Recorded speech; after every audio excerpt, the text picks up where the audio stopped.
evening. I am Kamau Kujichagulia, and this is On the Case with Kamau Kujichagulia, where each week we bring you somebody of utmost importance in the Trenton area to talk about what they're doing and how they're doing it. Okay? This week we have a good brother coming on, young brother too, um, brother Muhammad Abdullah. I say young brother because I've been knowing him for ever, I guess. So we're going to bring him on a little bit later on. But first, I'm going to bring on my co-host, my firstborn son, Michael Harmon. Hey, Hello, what's up, son? how you doing, Pop? I am doing pretty good, really. I am doing It's, really good, it's good to see health-wise, you. anyway. It's good to see you. You know what? I was in a lot of agony, pain, sickness for a couple months back there. And I went to my doctor, went to many doctors, Hmm. and then one of them finally said, "Why don't you go see a chiropractor?" I always thought chiropractic was, some type of, bullshit. Yeah. You know, and I had gotten to the point where I could hardly stand up and walk, and so I went limping into the chiropractic's office, and when I walked out, I was walking out. I walked out. I said, "Ooh." Make them little adjustments, huh? Crack the little crack here, little crack there. You be all right. He don't even Yep. crack, really. He just, I don't know what he cracks the table, not me.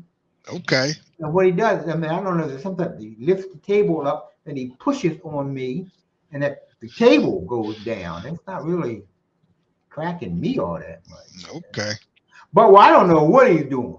I don't care what You can he's walk. doing. You You can know, walk. I done got rid of a bunch of pain, and I can. I was out clicking my heels the other day. I said, "Look at me." Where's the party at? I'm gonna give him a plug. Lawrenceville Chiropractor. Route One, right where the old blood lab core used to be. Okay, I know exactly where that is. Well, he's moving. Actually, he's moving into that building in a couple of weeks. He's right next door to it. Okay. And so, anybody out there who needs a little bit of chiropractic work, you go see Dr. Eric, Dr. Bobby. You know, because take they hooked me up. take care of that back, huh? That's right. Ooh, I had no idea. I had Well, I'm no glad you seriously. feeling better. I had no idea because I was in horrible shape. Yeah. You know. So anyway, what else? What you got? Yeah. I'm feeling good too, Pop. I'm feeling healthier too. I was going through something for a little bit, and Uh-huh. I'm getting over that, just like you. So we might be on the same path. Okay. Well, no, you almost 60. You going on 60. I'm 51 years old. I'm not going on 60. I All don't know right, like why come, that tickles you so much. What is like goodness gracious, man, 51. You go back, that? round down. Anyway. Oh no. You don't be doing any rounding That's what down. I was always taught. You know what I mean? When I was in school, you're under 55, you go back to 50. Hey, you keep You know, I'm saying, got me thinking I'm older than I am, Pop. I feel good at 51 years old, not 60. Okay. I didn't say you were 60. I said you were going on 60. Everybody else, Temple was telling me, sending me a message like, "Yeah, like our dad says, you're about to be 60." And I says, he doesn't say I'm about to be 60. He says I'm going on 60. And that post I left on Facebook last week. I don't know why that tickles me, but it really does. Okay. Calwater Park. I'm not gonna say a word about it. They getting there. And They getting there. They doing that work over there. Go ahead, Mayor Reed Goussier in this county of Mercer. oh yeah, Dan Benson's meeting was last night. I looked at my clock at 5:30. I'm not going nowhere. No, Pop, you should have called me. Yeah, maybe I should have. But I said, I'm not. I don't know what it is. I just don't want to leave the house anymore. Once I get home, I'm home. So, Hmm. so I don't know what happened. I haven't heard anything about it. So, but anyway, anything else? Brother, wasn't there Brother Carmichael's funeral today? Lenny Carmichael? Yeah, Lenny. Yeah, Lenny. Former coach at Trenton High School, right? Basketball coach, yes. Okay. Also a basketball player. Lenny could ball now. Huh. He could ball. So yeah, Condolences to the Carmichael family. yeah. Condolences to the Bosley family too. Cause Valjean Bosley, your cousin. Mm-hmm. Her mama died. Jean Bosley. Okay. Jean Douglas Bosley. Um, Riley. That was her. She got married again. Okay. Jean Riley. My aunt, that's Bobby Jean. We had Okay. Bobby Jean and Buddy Jean. Buddy G. I was thinking it was Buddy Jean first. Oh no, that's my godmother. She ain't going nowhere. Nah. But Bobby Jean, she passed, and she's going to be missed greatly. Okay. Well, what else? Gaza. That's too much. That's too much to talk about now. We're gonna bring on Muhammad. Muhammad, sit your butt down. We're coming at you. Where you at? Here we come. All right, let's bring them on. You ready? Oh, we got a little baby. All right, see you later. What do you mean? See that baby. Yeah, that's my daughter. That's my youngest daughter. She was heading out. All right, see you later. Love you. Your youngest? Yeah, youngest daughter. How many babies do you have? I have two from myself, and my wife had two. We linked up. Now we have 4 total. Go girl, boy, in that order. 16, 15, 10, and 10. So, okay. Yeah. I see you, brother. Yeah. Time does fly. 16. Yes. You went to school with my sister, right? Temple? Yes. How was she in school? I'm older. She went to school with me. Okay. She went to school with you. Got you. So I'm gonna have her telling stories about you. Yeah, well, then we only did what's that? Timbuktu together, and then our parents and we were all cool growing up, so we was always around each other pretty much. Yeah. Yeah. That Timbuktu Academy family was something else. I was kind of jealous at Lawrence High back in the day. Well, I didn't have the camaraderie like we had, the lovely hood we had. Nah, not like that. We had something different out in Lawrence. Much different. Yes. Fun fact about me and Timbuktu afterwards, actually, was when I left Timbuktu and attended regular public school in first grade at Monument. They tried to put me in, I guess, a special ed class, as we had it back then, because I literally was flabbergasted at the walls, just the organization of everything, like seeing a whole bunch of Caucasian people on the walls and the Pledge of Allegiance. I was not used to that. So me being a 6-year-old inside of a school, I just been coming around seeing, my people, kings and queens, learning about Africans like that for the last 3-4 years, and to come here talking about George Washington's and holidays and stuff, like, what is this?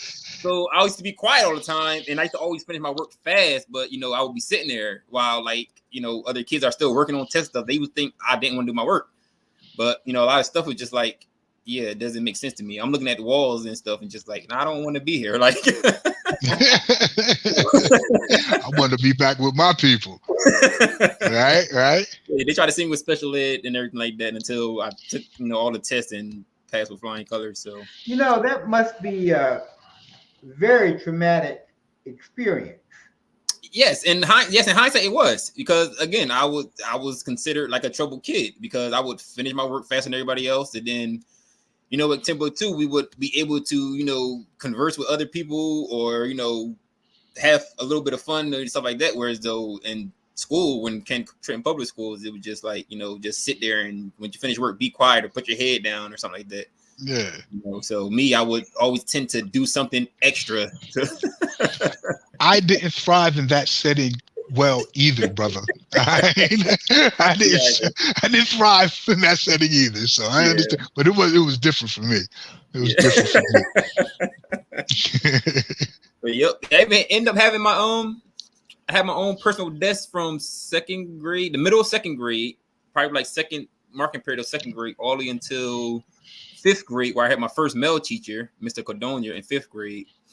I had my own personal desk in the principal office because every time I would finish my work, you know, I would get bored instead of me getting in trouble in class and messing with somebody or making paper footballs or, you know, just doing stuff that boys not supposed to do and, you know, just trying to just make noise, whatever it is. So I would like, you know, just send me to the office, you know, and I would do my work down in the office. I'll be finished helping with secretary stuff like that. So, you know,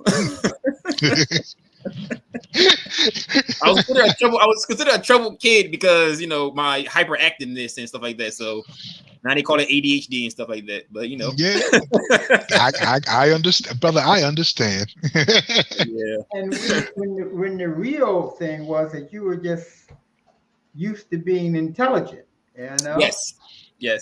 And that's the name of my program. The name of my program is Intelligence Man Utility. Say that again. My program that I run, that my youth organization, it's called Intelligence Man Utility. Okay. So it's a youth enhancement program. As I tell people, just think of a Boys and Girls Club on wheels.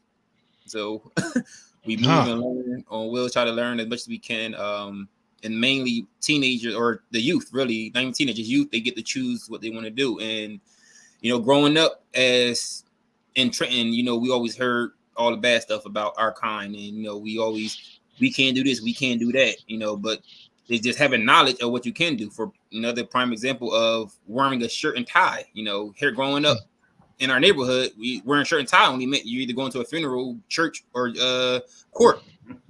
So that was like the three primary things. We rarely heard about getting dressed up to go to events or go to weddings, stuff like that. So yeah, it was just, you know, just certain things we learned growing up, or we can't say we learned, we were taught growing up that was, you know, misinformative, you know, such as owning a gun. I had my concealed carry license and stuff like that, just owning a gun. And people are like, why do you have it? Why do you? Because I can. You know, it doesn't hurt to know. Compared to, you know, now look at kids or like, you know, growing up, people don't play with guns, don't do this. And then you go down south or you go to a Caucasian area, they got their 5-6-year-olds learning how to hunt in the rifle and stuff like that. We sitting there, don't do this and don't do that. Like, why not? But if we teach them the correct way, they won't grow up being teenagers, learning how from an idiot how to do stuff and shoot the wrong people. Teach them when they're young. So that's my theory. Just the more knowledge they gain from somebody of wisdom, the better, you know, outcome they would possibly have. You know, they have more of a well-rounded mindset. Gotcha. And your program helps with that.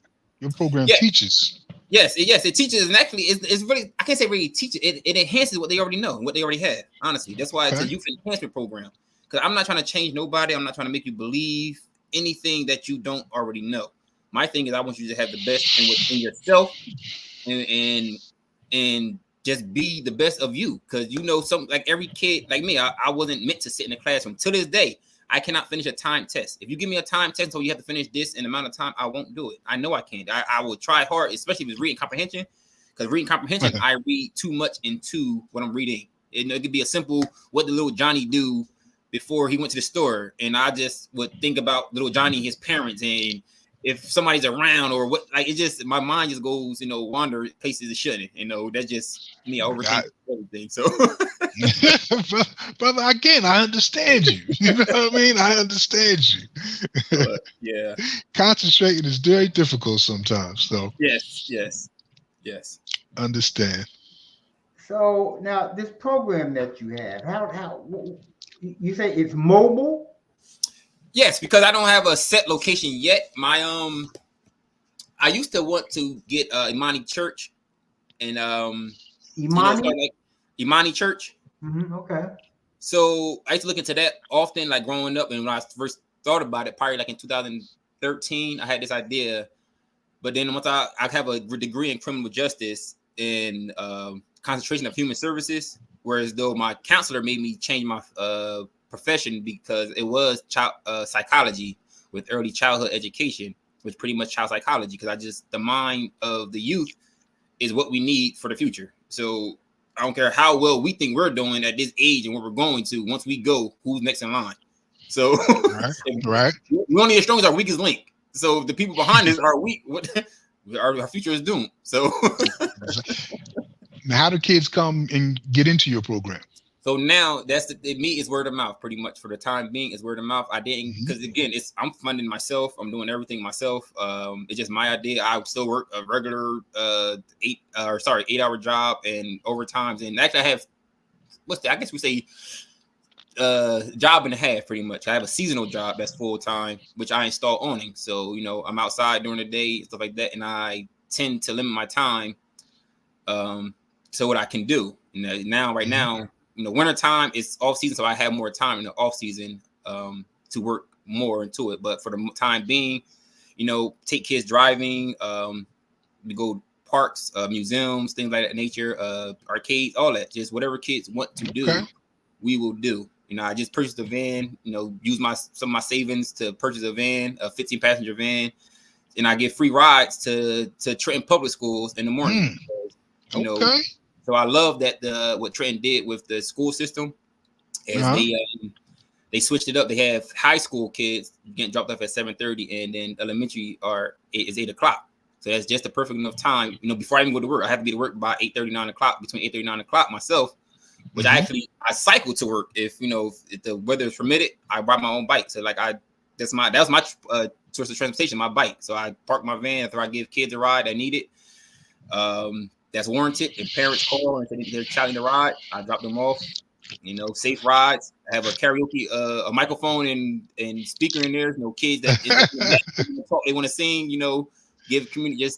We just vibe. We just vibe out as we go to school. And I just drop them off because I already take my daughter to school.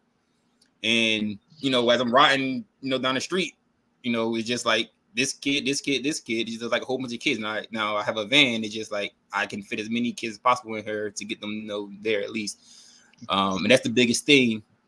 It's the dropout rate from freshman year to sophomore year as well. Is the highest dropout rate in the nation all around, which makes sense, because we have that age frame.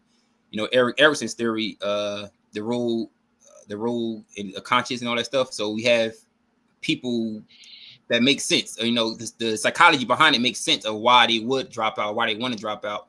Because you're going from pretty much almost being a kid to almost adulthood. You got sexuality around you, like that. Your hormones changing. You wonder why you're hungry, but nobody's giving you this knowledge of why your body need more rest, or why you're smelling different, or why you're feeling different in that nature. And they took a lot of that out of the school, the health class they took out of school. So whereas though I was talking to my wife just the other day about starting another, actually a nonprofit organization, because my program, it's so just basic. And I tell people all the time, not all the time, but when they ask, if somebody do ask in depth with it, ask everybody, do they know Jim Clark? Do you know who Jim Clark is? Do anybody know who Jim Clark is? You guys? Was he the principal? No, Jim Clark. Jim Clark. No. He's the CEO of Boys and Girls Club.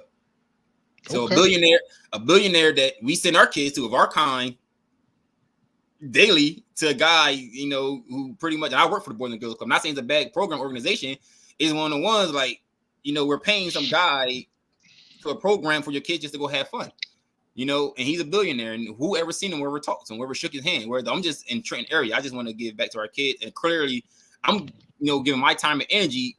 It's not about the money, but clearly I have to survive to, for doing it. So I do what I do when I can do it. So it's pretty much, it's not really no contracts needed, nothing like that. It's just pretty much if a parent can afford to pay, they can do it. For the most part, it's affordable. It's pretty much, I end up just using my own money at the end of the day, my hard-earned work money and stuff like that I end up using for certain things. But for the most part, and it's a program that is up and running. So now learning the business thing, because again, I wasn't even into business. I didn't even think about business, but learning about insurances and just everything, just pretty much everything about business, like the things where companies, big companies like would need, like campsites. You can't just go to a campsite with kids and go like, I want to come here with a camp. You know, you need insurance, and you know, you need your vehicle VIN number, all that stuff. They need all these things, you know. All that. I'm working right now, trying to work with Six Flags right now to try to I emailed them yesterday and called today to try to get early access for, you know, a group of kids to go in there to learn about the STEM program pretty much, and just learn about the engineering behind these rides that people use and love. So if you get in there early enough to get a walk around and see how the machines work, things like that. So waiting on that call back to see. You just seem to be a positive influence on these kids, brother. That's all. all. You just seem to be a positive, and that's what these kids need. They need somebody that they can look to that is doing the right thing. Yeah. Right? And I appreciate your work, man. I really do appreciate your work. Thank you. Thank you. Thank you very much. Right. What else is going on with you? What else is going on with you, or your program, or in your life? Oh the program is the same thing. Nonprofit that I just thought about it's called Save. And it's pretty much, it stands for save your virginity. All right. Not save your virginity, sorry, stay a virgin. I apologize. SAV, but stay a virgin. Got you. So, yeah. Got you. So the that's a very important topic, brother. So yes, it is. So now I'm fast. My cousin as well, because she worked for Henry J. Austin for years. She's like the highest nurse that she was in her field at the hospital that she works at and things like that. And she's an advocate for teenagers, because she say so many teenagers come in there with STDs, not having any knowledge of what's going on, but they just want to have sex and just think that's the thing to do, but don't want to tell their counterpart that they having sex with. Like, y'all teenagers, I'm quite sure they're not only having sex with each other. So she's an advocate for that as well. So, you know, I'm trying to get her on my team to be the CEO, or to be the runner, the voice behind the program itself. Now, clearly, I'll get off the ground. So, like I said, just stay a virgin. You know, just stay a virgin till you find, you know, a mate. You know, just travel the world. I'll tell you about it. You don't have kids. Don't have kids. Is there? You don't like bills. If you don't like bills, you don't. Kids, babies grow up to be walking, talking bills.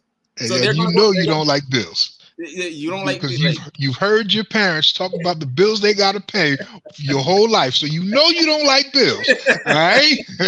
but yet you want to have a kid. You're not even 23 yet. You thought you want to have a exactly. kid. What about a career? What about a husband? You know, you're talking about. You know, you gotta to have a kid. You got to have another person with you, right? So yes, growing up and hearing people say that, even hearing dudes say before they go to jail, I'm trying to have a seat before I go in. Like, huh? What? I want to have I want to have a seat before I go in. Exactly. I'm like, what the hell? You know, you about to go to jail, but you want to have somebody mentality. Like, the mentality. Yeah. So hearing that growing, like I've been around, volunteering for Trenton youth football program since I graduated high school, my freshman year of college. So that's 2005, 6, when Tim Dog actually, like big Tim Dog. I'm 38. Yeah, I'm 38. Okay. I'm not even 40 yet. So for my 40th birthday, I'm trying to go to I will be going to Ghana. For my 40th birthday. That's my celebration to myself, to go to Ghana. You know Baba George, right? Baba George Johnson? No. Probably with face recognition. Name doesn't ring a bell though. George, you know Mama Cow, the dance studio? Yes, yes, I do. Her husband. Okay, all right. I know her. He's getting ready to move to Ghana permanently. Yes, and that's the ultimate goal, to go over there and try to find land. So I would like to go over there and find land to start a foundation, so you know I can visit, you know, every other year.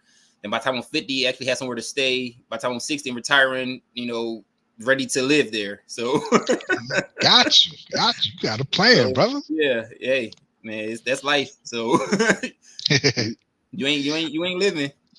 We ain't living without a plan. Right. So, just want to say real quick, hello to Michael Colvin. Thank you for being with us. It's good to see you, brother. All right, Michael. So yeah. All right. So yeah. Getting married at just 3 years ago. My wife and I, going on 3 years. Bit of marriage. Like I said, we came in with 2 kids apiece. And now, like I say, are 16, 15, and Okay. And 10 and 10. So yeah, marriage 16, 15, 10 and 10.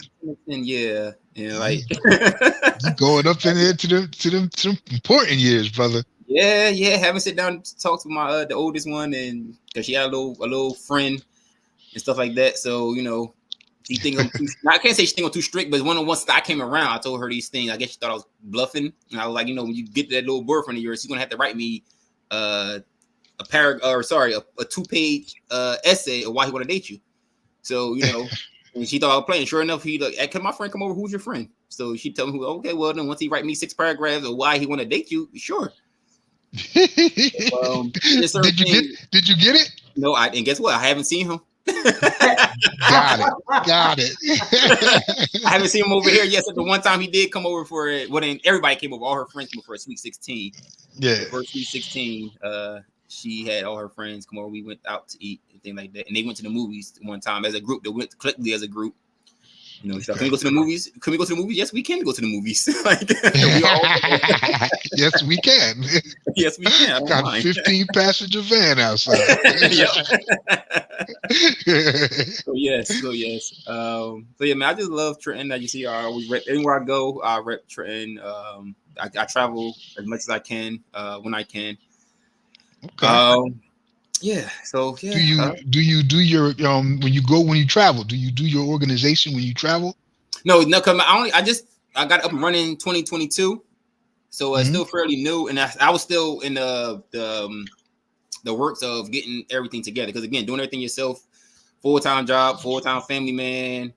I'm the youngest of the bunch. It's tough. Like literally, and I would say the man of family. I'm the man of my family because again, it's just like you get the calls from the nephews, you get the calls from the nieces. You get the call, mom, sisters. Huge family. The event something happens, you got to be the one. Not have to be the one, but one of the ones I chose to be the one. Gotcha. So yeah, because it's nothing I didn't ask for that I didn't receive. So I asked God to give me strength. He send me obstacles of heavy lifting. So can you lift this? I'm able to do it. Hey, thank you, sir. So just one of ones. And it says a lot about you that you actually want that responsibility, brother. Yeah. It says a lot about you. I commend you. Yes, thank you. I see a lot of people break down over the years as I would say trivial. Some people tell me things. People share things with me, and talking to the less fortunate, which we have to get back to because once a month, right before COVID, we would go out, or after COVID, we would go out. Oh, before. Yeah, after like a little bit after COVID we would go out and feed the less fortunate. Just give them meals, cooking our kids and stuff. My wife will cook in our home and go out to the downtown area and just give out 40 meals.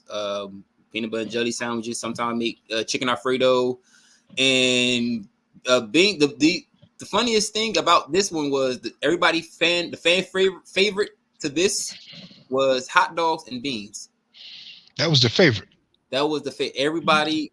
As many people I was out there stating that they would say you brought me back to my childhood. So it's just like people were out there cheesing away talking about hot dogs and beans, that like the small things. And I do it, and people like, why you don't post? Why you don't send? I'm like, it's not about the recognition. It's not it's about teaching the youth. At any given moment you could be in a situation. So to have gratitude.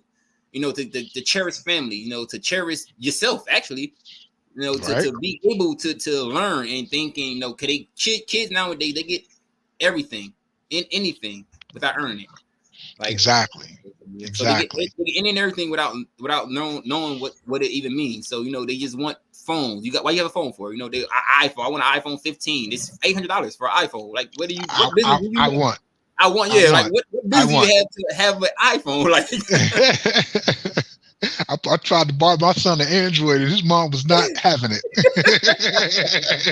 Look, me, I'm not even big on cell phone with kids. I said they're in school damn near all day. What they need a cell phone for? Who need to call? You need to call go use the payphone next to the office and reach me that way. But brother, people that are interested in helping you out in your organization, how can they do that? How can they contact you? Well, I have a website. I do have a website, and there's donation on there. My website is intelligencemainutility.org. Intelligence, what again? Main utility. Main utility. Yeah, let me see. Can you see that? It's probably backwards because of the camera. Intelligence main utility. I got you. And that's the name of your organization? Yep, name of the organization. And your website, people can go there and find you? Yep, it's a website there. You can Google it. If you Google it, you can go there and find it. There's a donation section that's there. You know, if you want to donate, because some people, they do donate for gas. Like I said, in the morning time, parents or whoever will give me just, you know, a little bit of fun. They say gas ain't cheap and stuff. And I think thank you. You know, it's not about the money for this part. It's not about the money, but as well going out and, you know, to do things, we have to pay. So nothing is free. So, you know, certain events like for the museum, I don't mind going to the museum, taking kids to the museum for free, things like that, because the museum is free. So, you know, but if you want to eat, you know, just give your child, you know, $10, $15, you know, get something to eat, you know. Yep. So outside of that, yeah. So right now I'm learning a lot about it and stuff like that, and about business in general, and you know, about the importance of health and insurance behind everything. That's the biggest thing with a lot of companies is insurance to working with. So yeah. So outside of that, it's just, you know, when I have a few parents who would like to sign their kids up permanently. Things like that. But like again, I have to work out the kinks of everything before I, you know, go full speed ahead of accepting, you know, monthly children, stuff like that. So right now, like I said, I'm trying to get the summertime. I'm trying to just get dates out there for people, to a calendar out there, so people can always, you know, have an idea what's going on. Because most of the time I just post on Facebook real fast to like a week or so before, a couple days before, sometimes a couple hours before what I'm about to do. And surprisingly, like the go-to thus far, that the biggest get to is teen driving.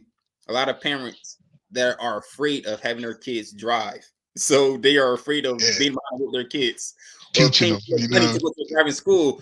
So, you know, I sign a parental consent. You know, I take them out driving. It's like, you give me consent to have the drive around. We go right to a parking lot, and you know, we drive. They want them to learn. Yeah, they just want to teach them. They just don't want to be in their car. I understand you. So yeah. Okay. So yeah. And you could use volunteer help. Yes. Yep. Volunteer help. Okay. Volunteer help is always great. Especially with summertime coming up, and even so, volunteer I will end up paying. Because last summer, when I took a group of young ladies out to go see, what's the name of it? The Little Mermaid. Okay. So a group I had about 10 young ladies that went out to go see the movie, and that's before I had my van. Actually, I didn't have my van yet, so I had to rent a car and use my own personal vehicle. And I had two teenagers, you know, who 15-year-olds, you know, they want to go see it too. So I didn't mind taking them. So I'm like, you know, how about, I didn't want to go see it. So my wife was there, and I paid those two to chaperone 5 young ladies apiece to go in there and just got you. Got you. I got you. So, and after that, we go to Barnes & Noble. You know, I just give them a treat of what I like to do. Because me personally, I like going to the movies and then go to Barnes & Noble afterwards. I love Barnes & Noble. I love Barnes & Noble. You know, I was there just last week, brother. Yep. So yeah. Then I just picked up a new book, the Nelson Mandela book. I just recently picked up my last visit, and I'm probably almost halfway through. I had it for about 2 weeks now, and I'm probably like halfway through. I try to get a chapter in a day, but clearly, you know how time and life happens. You know. Yeah. Yeah. So yeah, I audio read, and if I can pick up the book and just read it myself, I will. I'll spend hours. I'll spend an hour, 2 hours in Barnes & Noble easy. Yeah, easy. You know, that time is literally that 1 o'clock turning 6 o'clock real fast. From going to a movie to the Barnes & Noble, I'm like, I was going on the afternoon. So they got chairs over there. I'm giving me a book, and I'll be sitting over there for a couple hours. Yes. I'll be back next week to finish it. Hold on, I gotta grab my charger. Grab my charger real fast. Sorry. Gentlemen, this has been good. This has been very good. We don't have our producer Sean this evening, so I've been working the controls over here. So, but brother Muhammad, it's been. How's your mom? Let me ask you about my lady. Hold on. She's still her loving, caring self, but her body is starting to catch up with the age of her body, starting to catch up with her. Her mindset is still, I'm young, but mom, you got to have a cane now. As much as you don't want a cane, you had hip surgery. So certain things she try to do on her own strength, being hard-headed, as I would say. But, her spirit's still there. She loves, still traveling everywhere, still being her goofy, loving self. Always. Well, you give her my love, would you please? I definitely will. I most certainly will. And Next time I see him, I'll bring you a Celtics jersey. The Celtics jersey. Yeah, that's my nephew. I don't mind taking that. That's my nephew's team. So I'll hand it. Got you. You passed it along. That's good. That's good. All right, brother. It's been good. Brother Abdullah, it's been great to have you tonight, man. Oh, yep. Thank y'all for having me, man. Thank you for having me. Sorry about that. No problem. No problems, brother. You got to do what you got to do. We understand.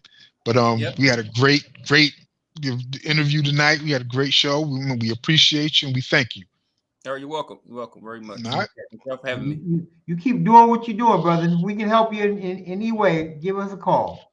I would actually like to volunteer, but if you need any volunteers for anything coming up, I would actually love to help you out, brother. All right, no problem. I got your number. Well, I got Brother Kamau number, so I'll be hit him up if need be. I'll send you my number. So or that too. Yep. Okay, we'll connect. Cool. Yep. We'll connect. Or email me too. You actually email me too. My email was on there. IMU@intelligencemaneutility.org. So that's the acronym as well. A lot of people don't catch it until I say it because I say IMU, and I just tell people that it's IMU, and same thing for like I and AM YOU, because that's all it is. It's just I'm born and raised in Trenton. IMU. I know your feelings. I know what you believe in. I know what you feel. I understand it. Like, trust and believe me. I grew up in a lot of people don't know, like, my house used to get raided often, easily like once a month.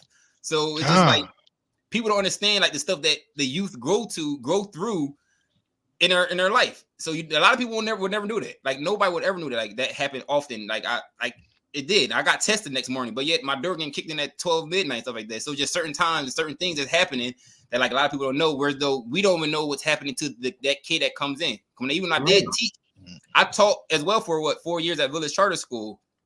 And before I was a sub at first, and then every class to go into, it used to always be that one or two kids that somebody would be like, oh, they don't do this, or they don't do that, or they don't like this, they don't like that, and they'll be their peers speaking about them. And she won't read, and sure enough, I'll just simply ask or say they're going to go up, and they do it. And then my thing is, it's all about your approach. So always approach them. One, I always write on the board. First time I wrote on the board is "Great morning, I love you." So they walk in, you don't love me? How do you know you don't know me? I said, you're human. You're here. So I love you. Don't matter. So, exactly. So like you're here. I love you. So then outside of that, it will always be, I will call them by their last names. So I will always tell them, that was my thing. I will mention them by their last name. I say, because one girl asked me one day, she was like, why do you call them by our last names? I'm like, because I expect each and every one of you become something when you get older. So everybody's of importance be called by their last names. So you're going to be Judge, Wilson. You're going to be Officer McCall. You're going to be something in life that you should be called by your last name. So that's when you can earn your right of being standing. You don't want to just your first name on a name tag like you're working at Subway or something like that. Right. So you want to see yourself bigger than that. So and a lot of times the kids don't understand that they have to treat their teachers honestly. I tell them all the time, you have to treat your teachers with more respect than you would your own parents. Because in hindsight, you spend more time around teachers than you do your own parents. I say you're in school from 8 o'clock to almost 2 o'clock, 3 o'clock. The kids that go to after school programs, y'all there to 6 o'clock, 8 o'clock. You go home, then what? You don't have conversation with your parents. You don't talk to them. A lot of times, a lot of homes don't have parents. You only got one person. Then that mom got to work. You got to watch your little cousin, watch your little brother. It's just certain things in life that except I am you. I understand it because I'm the youngest of 6. I've been around it. I know it. I lived in a project. Don't have a car, didn't have a car, caught the bus. I felt as though although I wasn't homeless per se, I consider myself homeless because I didn't have something to call my own. I'm 30 years old, staying with my sister, staying with my mom. No, to me, that's not manhood. I have 2 kids staying with people. That's not manhood. I didn't reach manhood until I got my own place at the age of 32. So just certain things in life, that Trenton fed me, and it just like I have a big appetite. So give me more. So I like that, brother. I like that. You got a big appetite. Give you more. This the city. This is the city of Trenton, brother. You gonna have something. yes, You gonna have something. Even the young fella Jair Brown. I coached him for Trenton when he was for Trenton Public. So Zaire Brown, San Francisco 49ers, DB, played in the Super Bowl just this past February. In the interception that he got, like I said, Right. And guess what? The 49ers are my team. They've been my team since 94, 95. 49ers been my team since I was younger. Man, I mean, come on, man. The decisions you make, I mean, obviously you make really good decisions, brother. So when he got drafted, I didn't even know he got drafted because I fell back from sports entertainment probably after 2012 football season when the 49ers lost the Super Bowl to the Ravens. And I was like, if I looked at the number line, I'm like, if the 49ers come back to lose by 3 points, football is rigged. Because ain't no way in the world the Ravens never gave up 2 touchdowns in a half in one game. They gave up 3 touchdowns and a half. All right, get out of here. This is so fake and rigged. Like, I can't take it anymore. So y'all lost to Joe Flacco, huh? Yeah. We don't really lose. Yeah, I got you, brother. Ed Reed, you know what I mean? Yeah. Stuff, I started paying attention to life and stuff like, we spend hours upon hours on Sundays watching sports activities, and basketball season come around. We spend hours upon hours just watching other people produce, and like, what are we doing with ourselves? So, I'm not knocking nobody that watch it or doing like that because I say it's enjoyable. It's entertainment. It's meant for entertainment. Right. That's what you're being entertained. But, when you have kids, you're looking for something more for not only yourself, but for your children. You don't want your children thinking every Sunday I have to do this. Every Sunday I have to do that. So this last football season, my niece, because I try to take at least one, I not try to, I do take out a female from my family throughout the year, take them on a date. Mom, grandmom, nanas, sisters, I just take anybody out on a date. So that's my thing, just date, just to take them out somewhere, go to movies, go to eat, whatever we go do. Just one-on-one, just to spend time with my siblings and my loved ones. And last year it was a Sunday, and I told my niece she wanted to go see a movie. I forget what movie it was. But I'm like, all right, one play on Sunday at 2:00. She's like, that's football Sunday. I'm looking like, and like, so she was like, she gave me a look like, but don't, you're a guy, like thing like. Aren't you going to be watching this football on Sunday? Like, you more important, mama. You more important. So certain things in life, man, we choose, that we do. But thank y'all for having me again. Sorry for talking so much. I told you how my mind just goes. So. Brother, that's what we want. That's exactly what we want. Exactly why you here, Oh, good. I keep going. I got more. Any more questions? Well, I'll tell you what. If that more, we're gonna have to wait till the next time. No problem. No problem at all. No problem at all. Get out of here now, okay? All right, but we do want you back, and we will have you back in a few months because we definitely want to know what you got going on and what you have been doing, okay? All right, bet. All right, brother. It was nice talking to you. It was nice meeting you, and we'll see you again, man. All right, peace. Peace. Good brother. Yes. Good brother. Yes, he is. Good show. That sure was. That was excellent. Excellent. That's what we want. That's what we're interested in. We're interested in the stories that the people of Trenton have to tell about what they're doing in Trenton. Yes. Or that's what it's all about. Right. So right. This is excellent. Simply excellent. I'm glad we could give him this platform also. I am glad too. Yep. Well, I tell you what. We got to get out of here, though. Okay. Okay. All right. So we'll see you next week. I don't think we have anyone lined up, especially right now, do we? No, we don't have anybody lined up now. But for May the 9th, we have Mr. Edward Forcione, the Weed Man, New Jersey Weed Man. Yes. When yes. May what? That is going to be the 16th of May. Let me see. Hold on. The 16th of May. The 9th is going to be it's not 100% confirmed, but we're looking at Danielle Winrow from Sprout.